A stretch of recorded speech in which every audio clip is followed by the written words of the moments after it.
social situations, when it comes to, like I say, family, extended family, and our close circle of friends, he's fine. He knows where it's safe, and I guess he knows where he can go and be himself without any judgment or people looking funny at him or stuff like that. But whenever we have to, like things like weddings and stuff like that, they can pose an issue sometimes because we don't get a chance to rehearse. It's not as though we can go to the church or go to the venue and say, oh, this is what we're going to do and stuff like that. We can try and do the social story piece. Sometimes that works, sometimes it doesn't. So, I suppose we just take whatever's in our kit bag and try and prepare as much as possible. If it's a party situation, balloons for Dominic. Doesn't like helium balloons. I think Alexander, if there's too many people, he'll retract and sort of either stay by himself or stay with us. And yeah, the girls will sort of, Amelia, if there's someone there that she'll take to, it's not too bad, but yeah, she doesn't like sort of high-pitched noises. And Emily will sort of just wander.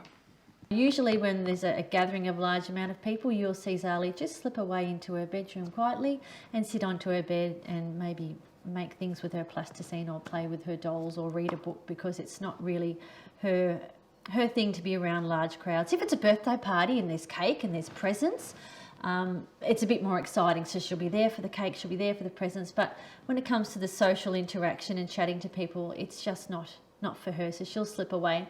And we used to try and push her into the scene a little bit more, but we don't now. We just know, look, she's not that comfortable with it. We'll bring her out for the special moments. It's like me trying to do maths. I would be mentally and physically exhausted if I had to, do a maths test, because it's just not my thing. So being around other people and having to follow the social etiquette and not doing what you want to do is difficult for him. So again, it's all in the preparation. If we're going anywhere, we explain where we're going. Very unwise to give him a particular time, because if you say we're going at 2 o'clock, you better be going at 2 o'clock. So it's all very, very literal. Peter, being autistic, when he's around my family, especially with extended family, if there's a sense of comfort there, it becomes his normal self, a little 5-year-old little boy that likes to, joke around and have a laugh, run around and wrestle with his brother, wrestle with his dad, but also play with his grandparents as well. He really enjoys being comfortable around people that he knows that they love him and they care about him. With the friends, basically, because all our friends usually have children the same age, and is very comfortable with them as well, and he really enjoys having that close network around him. My girls do okay with other adults. They struggle with their peers.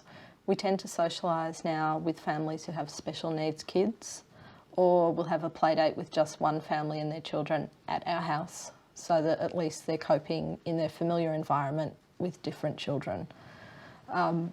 Annie's last birthday, she asked to have no birthday party because she didn't want to have lots of people around. She just didn't like it at all. So the social interaction's very limited. So yeah, I go to the internet for that. I'll talk to people on Twitter or Facebook or my blog and just communicate with other adults that way, because my kids don't like going out. He's always been very comfortable with adults. And I think also, again, because adults tend to have a bit more leniency in the giving and taking of conversation, so they're quite happy to listen to a child talk about what they're interested in for a while.